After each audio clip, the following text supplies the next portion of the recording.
I have no idea what they should do. I have no clue. Again, if they hire a defensive guy, the offense will suck. If they hire an offensive guy, we end up with a serial killer.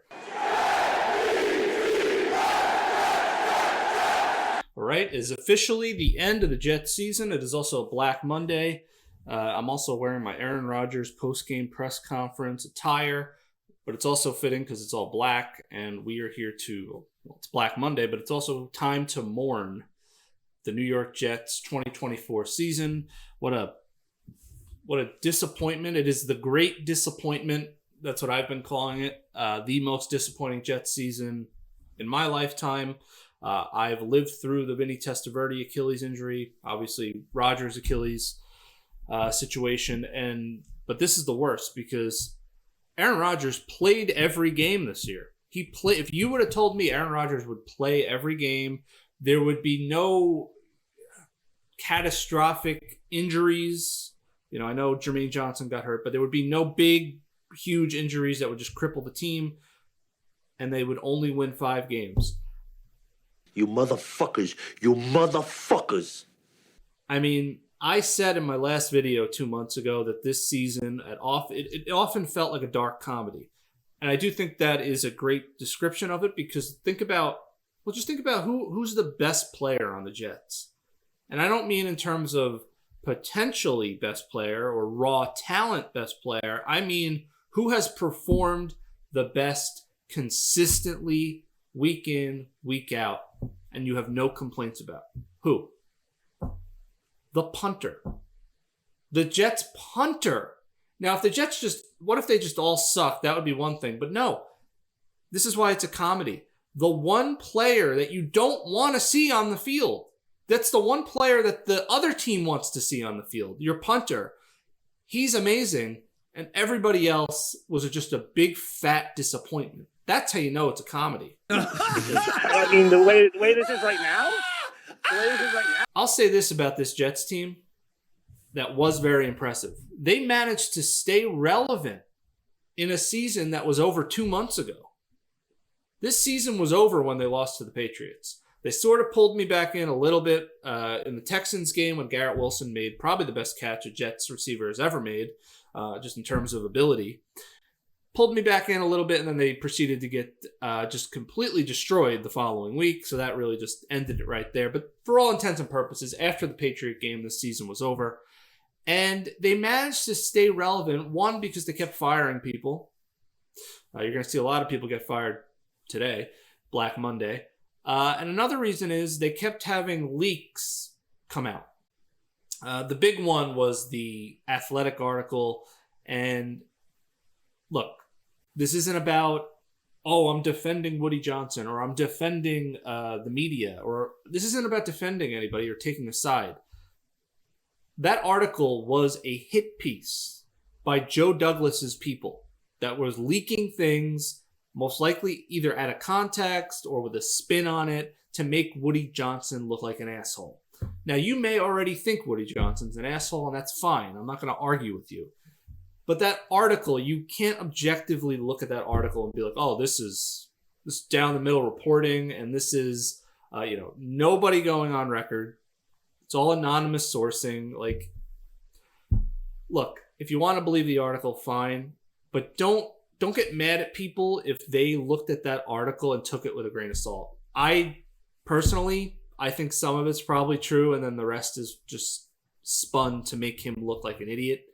The Madden ratings, the Sun deciding things. Now, there's one story in there that I don't think was fabricated. It was the one where the Sun took the game ball and gave it to Garrett Wilson. I mean, if everybody saw it, somebody would have came out and denied that happened. So, I do think some of the stuff was true, but I also think that was an obvious hit piece by Joe Douglas's people. And Joe Douglas, he acts like he was like this big victim, this big crybaby, this big victim in all this. Dude, you got to be a GM of an NFL football team.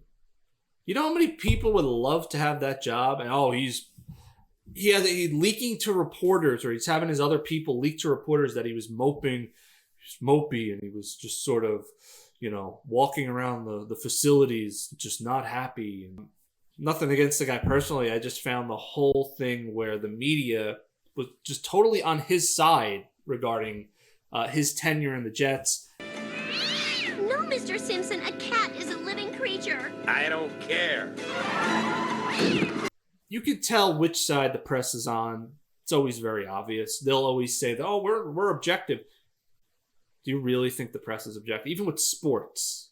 Forget about politics, but sports. Even with sports, they're not objective. I don't even think it's possible to be completely objective, but it's just so obvious with them. They hate Aaron Rodgers. I think they can't stand him, but they really can't stand Woody Johnson. Woody Johnson, they can't stand, and I know a lot of Jet fans can't stand him. There are things about him that I can't stand, or decisions that he's made that I can't stand, but it just gets to be a little bit too much. And I also think the negativity surrounding this team. Look, they give us an unlimited amount of things to be negative about. But it really gets tiring when every Jet fan is the angry, negative Jet fan. It just gets to a point where it's like, guys, we get it. Like, for example, the game against the Dolphins, the final game of the season against the Dolphins, it didn't matter what the Jets did in this game. The media or the press or the fans were going to say, oh, wow, now they win. Or, oh, of course they lose. Of course they're last place. Oh, they win. Oh, my God, now they're going to be worse in the draft order. This was a no-win situation, which, look, they put themselves in that situation. But I'll say this, sometimes the negativity, sometimes there's too much, and I get sick of reading it. I get sick of hearing about it. The Jets being the butt of every joke. I mean, look, we all do it. It's sports. You can't take it that seriously, but I mean, my God, it's like every week there's a new thing to joke about with the Jets. And again, some of that's totally self-inflicted. I mean, okay, wait a minute. So you're telling me you're going to walk out to Gangsta's Paradise from Coolio, Rip Coolio, but you have won 3 games on the season. This kind of goes beyond just people making jokes and, people making jokes and the media writing negative pieces on the Jets. It even goes to just the things that the way things always seem to transpire, like the Jets are this bad, they're like an evil organization almost, which is weird because it's like, I mean, they're just a football team. That's all they are. They're not some dictatorship. They're not North Korea. They're just a football team. But it's like you hear about ex-Jet players doing amazing when they leave the Jets. It's always ex-Jets doing amazing things. The guy who caught the game-winning, Super Bowl-winning touchdown last year on the Chiefs. Well, he started the year with the Jets. You had to make sure to add that in, didn't you? On this touchdown throw to Mecole Hardman, who started the season as a Jet. They always add it in. Oh, ex-Jet. Oh, he was with the Jets. It's always like the Jets have to be the butt. They have to be the foil. Or what, I don't even know what the term is. They just always have to be the butt of the joke. They always have to be, oh, he was on the Jets and now he's really good. But he was also on the Jets, so the Jets suck. But now he's really good. Does that ever happen in reverse? Do we ever see this situation in reverse? Do the Jets ever get somebody and then there's like a revenge game where that guy does really well against his former team? Does that ever happen? Maybe they'll get one game, but like, do they ever get someone from another team, a free agent, and go, wow, this guy, he's really turned it around with the Jets? If it has happened, I haven't heard about it, or I'm not remembering it. And part of that, I think, is because nobody talks about it. The Jets they're never the good guy in the story. And there's just something about that that's so aggravating. Like, I'll just think off the top of my head. I mean, remember when Cousins was a free agent? And he used the Jets for leverage. And he didn't sign with the Jets. He used them for leverage, and then he went to the Vikings. It essentially just happened with Vrabel. Vrabel had a great interview with the Jets. All these people say, oh, it was a great interview. I mean, have you ever heard somebody say it was a bad interview? Great interview with the Jets. No. Patriots fired Mayo, so now everybody's saying that Vrabel used the Jets as leverage.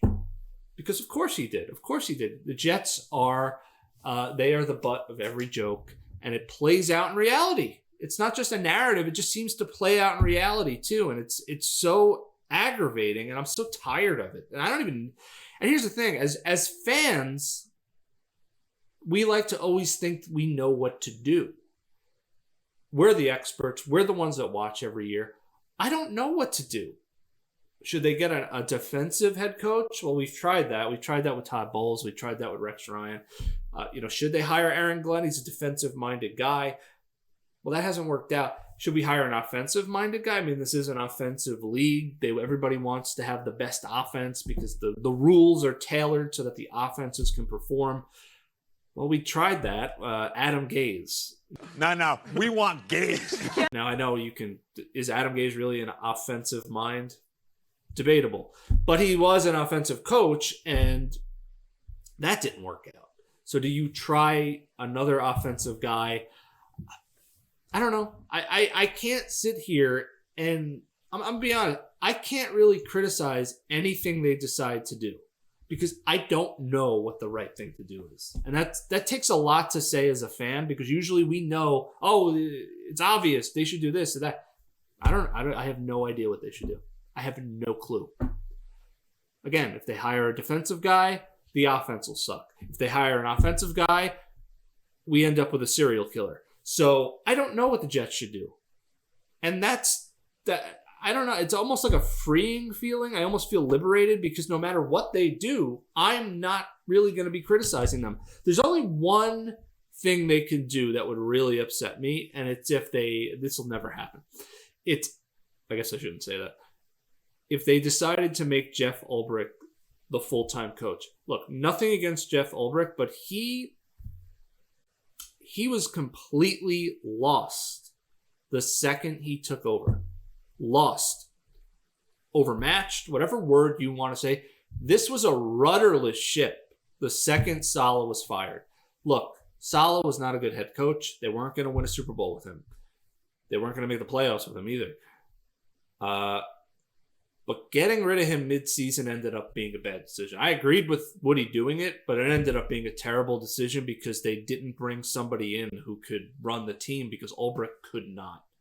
Woody deciding that Ulbrich could run the team, that's where he messed up because the defense suffered.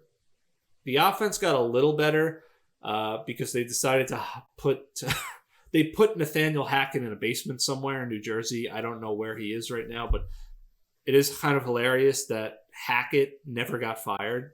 Saleh got fired. Joe Douglas got fired. Hackett, the lone survivor. And he's the worst coach on the staff. Ulbrich's a better coach than him. But Ulbrich was completely overmatched as a head coach. So I think the only thing the Jets can do right now that would really piss me off is if they made him the head coach, the full-time head coach. They're not going to. He was absolutely atrocious. While I'm recording this video right now, I actually think he's in the process of being fired. That's how, they should be cleaning house on Black Monday. The Jets, there should be nobody left after Black Monday. Nobody. The freaking hot dog vendors should be thrown out of the place. All right, there's a lot of things I want to discuss here. Now, I mentioned Vrabel no longer being available. So that's probably true. The Patriots are going to end up having him as a coach, and I'm sure he'll do great there because they're the Patriots. Rex Ryan. This is a personal matter. Look, I tweeted this, and I still believe this. My heart says yes because I'm a romantic. I like the idea in my head of Rex Ryan coming here, coming back. Good, come on back. That was awful. Come on back. The fat prodigal son returning home to lead the Jets to a Super Bowl that he promised us back in 2009 when he had his first introductory press conference.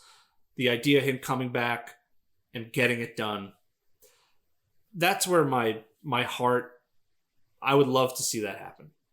And it would be very entertaining if Rex Ryan came back. Now my brain says, yes, Hart, it would be very entertaining if Rex Ryan came back for about 2 weeks. And then we'd see all the same crap that happened under his tenure that we saw for 6 years. Remember, he had a shot. It wasn't like he coached the Jets for 2, 3, or 4 years. He coached them for 6 years. And he didn't get it done. He came close in 2009 and 2010. But as the narrative has been the last, I'd say, since that time has passed, a lot of people will say he did that with Mangini's players. And once Rex started getting his hands in the players and who gets drafted, that's when the team slowly started to just suck. So if Rex was the head coach, if Woody brought Rex back, which I think he's interviewing Rex as a favor. That's the only... He loves Rex, so I think he's just doing that as a favor. I don't think he's going to hire Rex. But if he brought Rex back, which, by the way, the interview is being conducted by a group led by Mike Tannenbaum. So the coincidences are pretty damn funny. So let's say he hires Rex. I have 2 stipulations. 1, Rex Ryan has nothing to do with who gets drafted. They need a GM for that. And because Rex Ryan, he likes hyperbole. He likes, we have the best players. We have the best this, the best. He's the greatest. And meanwhile, the player sucks. So he's not a good talent evaluator. Let's just put it that way. So that would be stipulation 1. Stipulation 2, you need to get absolutely massive again, Rex. We need fat Rex Ryan back. We need... I'm going to go and eat a chicken parm hero after the game at a New Jersey diner, Rex. That's who we need back if he comes back. So that's what I'll say about Rex Ryan. And I'll also say this. He loves the Jets. How many ex-Jet coaches can you say that about? Bill Parcells, you can't really say that about him because when Bill Parcells... I watched this documentary about Bill Belichick and Bill Parcells recently. And there's a part where they're walking around Giant Stadium or MetLife Stadium. I think it was Giant Stadium. And they, do you want to go to the Jets locker room? And they both kind of looked like, I would never go there. I would never go there. You know where I think he wants to take us is the Jets locker room. You're going to what? The Jets, because of our connection with the Jets.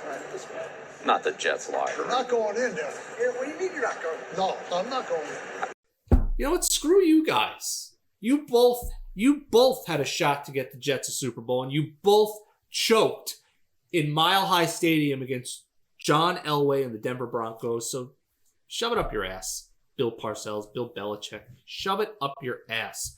You had a shot, and you blew it. So I'm so sick of hearing these ex-coaches the Jets had crap all over them. And then you had Al Groh. He was gone after a year. Herman Edwards. He had success, but he didn't want to be here. And he left as soon as he got another offer.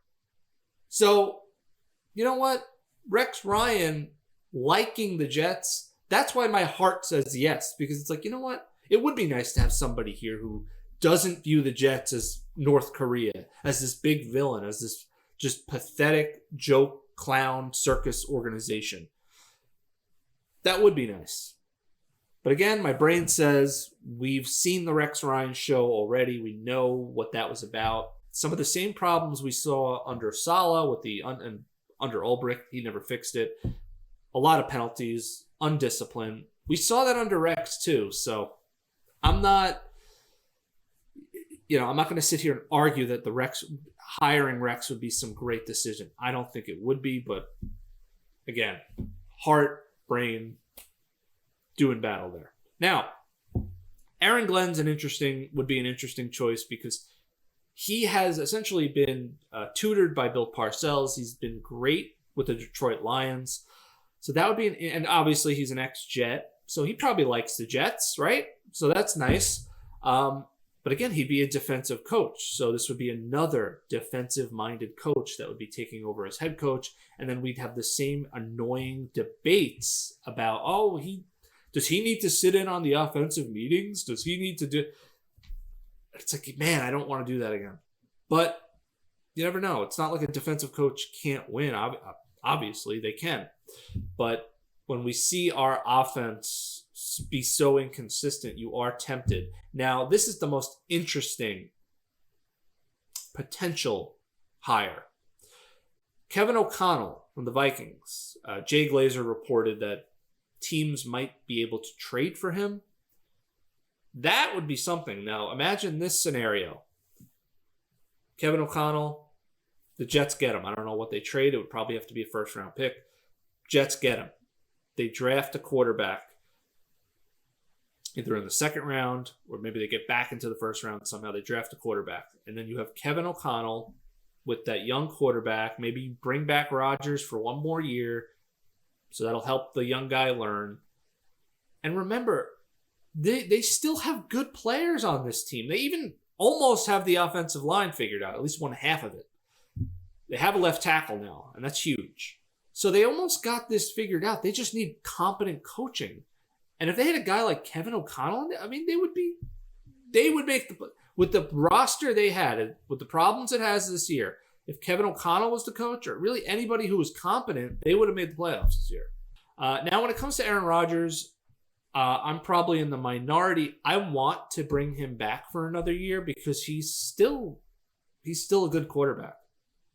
As Francesa would say, I don't think there's any question that Aaron Rodgers can still play. Is he Aaron Rodgers? No. Is he the best quarterback in the world anymore? No. You got that? He's Aaron Rodgers, but he's actually someone else. Classic Francesa-ism. But he's right. I would bring Aaron Rodgers back. I know there's a lot of people that don't like him, whether it's for the stuff off the field or just they don't think he's been good. Even his last year with Green Bay, people were pointing out wasn't great statistically for him.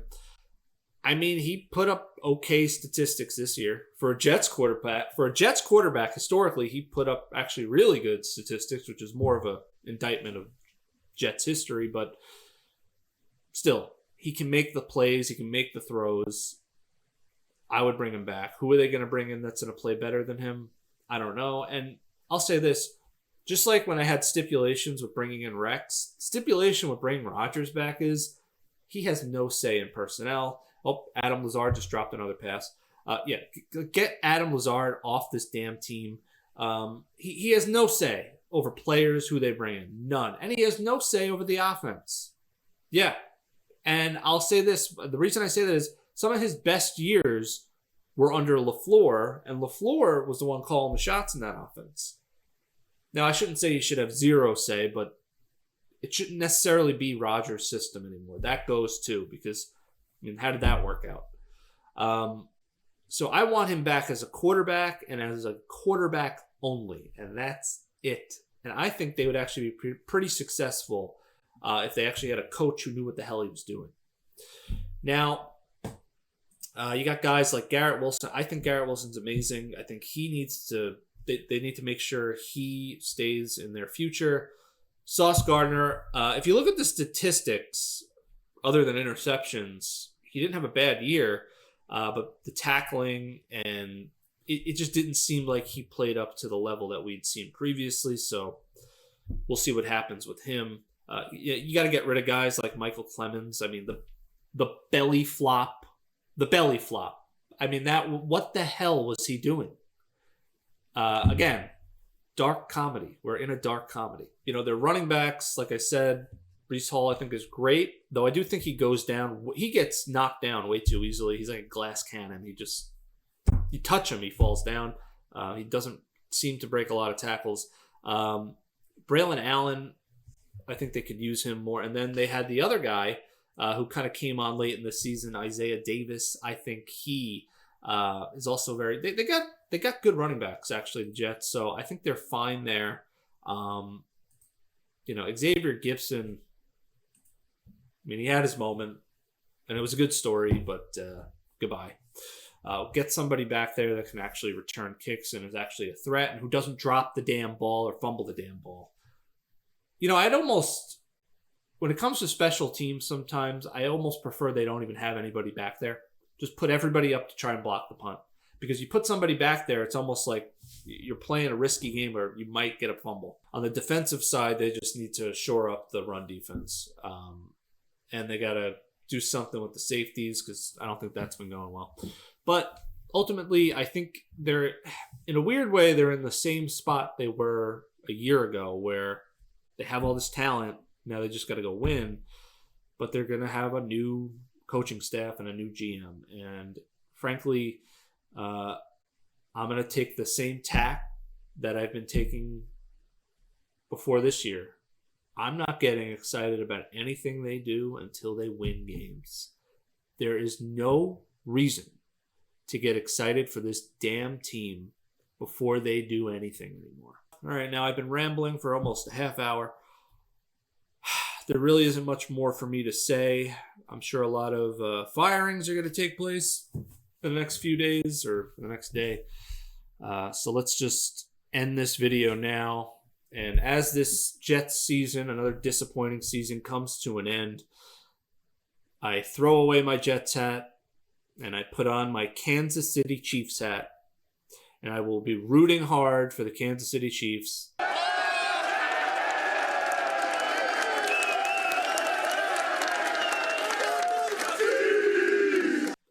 Another end to another disappointing season. I will not be excited for next year, but like always, I will watch because I'm a Jets fan. And I had somebody recently ask me, and this isn't the first time, why do you bother rooting for this crappy team? Just root for another team. It's like anybody who asks you that question, they're not a sports fan. They don't get it. It's like being in love with someone. You didn't choose that. The person you're in love with could be an absolute piece of shit. You didn't choose that, but you still love them. That's what being a sports fan is. You pick a team when you're young, usually, and that's it. You don't get another choice, because even if I told you right now, I'm not a Jet fan anymore. I'm a Chiefs fan. Even in the regular season, I'm a Chiefs fan. I'm not a Jets fan anymore. Inside, I'd still care about what the Jets did. I'd still be rooting for the Jets. So you can't just shed your fandom. It doesn't work like that. And if you can do that, you probably were never a fan to begin with. So I will say my goodbyes, and I will see you all next year for another fun New York Jets season. God bless. Take care.